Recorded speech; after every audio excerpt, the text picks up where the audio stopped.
तो आज हम बात करने वाले हैं भारत के सामने खड़ी दो बहुत बड़ी सुरक्षा चुनौतियों की।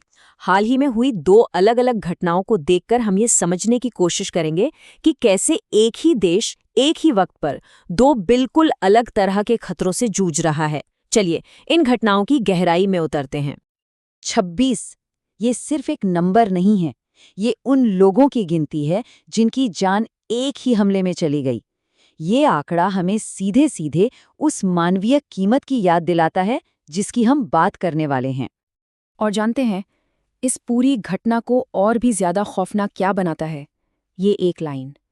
पीड़ितों को निशाना बनाने से पहले उनसे उनकी पहचान पूछी गई थी। मतलब ये कोई अंधाधुंध हिंसा नहीं थी, ये सोची समझी क्रूरता थी। तो चलिए सबसे पहले उस घटना को समझते हैं जो कश्मीर में हुई। ये एक क्लासिक केस है जिसे हम टारगेटेड टेररिज्म यानी लक्षित आतंकवाद कहते हैं, जिसमें आम नागरिकों को निशाना बनाया जाता है। तारीख थी 22 अप्रैल 2025। जगह थी पहलगाम के पास की खूबसूरत बैसरन घाटी। यहाँ हुआ क्या? कुछ टूरिस्ट्स का एक ग्रुप था जिन पर हथियारबंद आतंकवादियों ने हमला कर दिया, और नतीजा दिल दहला देने वाला। 26 लोगों की मौत हो गई और करीब 20 लोग घायल हुए। अब इस हमले में जो एक और बात गौर करने वाली है वो ये कि शिकार कौन बने। सिर्फ हिंदू टूरिस्ट ही नहीं थे, एक ईसाई पर्यटक भी था, और तो और एक लोकल मुस्लिम शख्स भी था जिसने हमलावरों को रोकने की हिम्मत दिखाई और अपनी जान गंवा दी। और इस कायराना हमले की जिम्मेदारी किसने ली? लश्कर-ए-तैयबा और द रेजिस्टेंस फ्रंट यानी TRF जैसे आतंकी संगठनों ने। तो ये थी एक कहानी। अब चलिए यहाँ से हजारों किलोमीटर दूर चलते हैं, मध्य भारत की तरफ। यहाँ हमें एक बिल्कुल अलग तरह का संघर्ष देखने को मिलता है। अच्छा, आगे बढ़ने से पहले एक चीज समझना जरूरी है। उग्रवादी संघर्ष होता क्या है? देखिए, ये आतंकवाद से अलग है। यहाँ लड़ाई सीधे सीधे सरकार के सुरक्षा बलों और हथियारबंद ग्रुप्स के बीच होती है। मतलब निशाना आम नागरिक नहीं बल्कि सिक्योरिटी फोर्सेस होती हैं। और इस फर्क को समझने के लिए छत्तीसगढ़ की हाल की घटनाएं बिल्कुल सही उदाहरण हैं। अबूझमाड़ हो या बीजापुर, यहाँ सिक्योरिटी फोर्सेस और माओवादी उग्रवादियों के बीच सीधी मुठभेड़ हुई, और इसमें माओवादी बलों को भारी नुकसान उठाना पड़ा। तो यहाँ देखिए, टारगेट कौन है? आम लोग नहीं, बल्कि स्टेट की आर्म्ड फोर्सेस।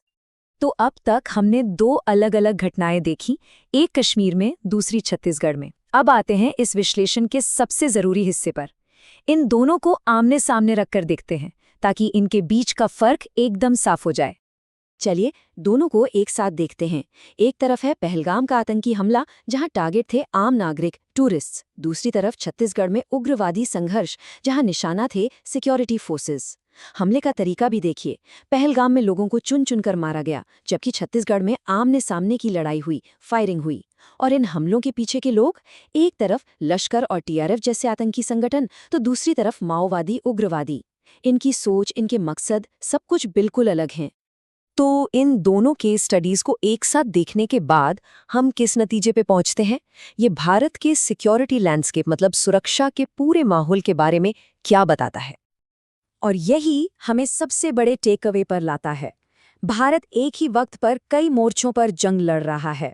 एक तरफ से सीमा पार से आने वाला आतंकवाद है जो बेगुनाह लोगों को निशाना बनाता है, और दूसरी तरफ देश के अंदर का उग्रवाद है जो सीधे सीधे सरकार को चुनौती देता है। जब तक हम इन दोनों खतरों के फर्क को नहीं समझेंगे, भारत की सुरक्षा की जो ये उलझी हुई तस्वीर है उसे समझना लगभग नामुमकिन है। और यहीं पर एक बड़ा सवाल खड़ा होता है कि आखिर कोई भी देश एक ही समय पर इतने अलग अलग तरह के खतरों से कैसे निपटता है? क्योंकि जो रणनीति एक के खिलाफ काम करती है वो जरूरी नहीं कि दूसरे के लिए भी कारगर हो। और यही वो सवाल है जो पॉलिसी बनाने वालों के लिए हमेशा एक बहुत बड़ी चुनौती बना रहता है।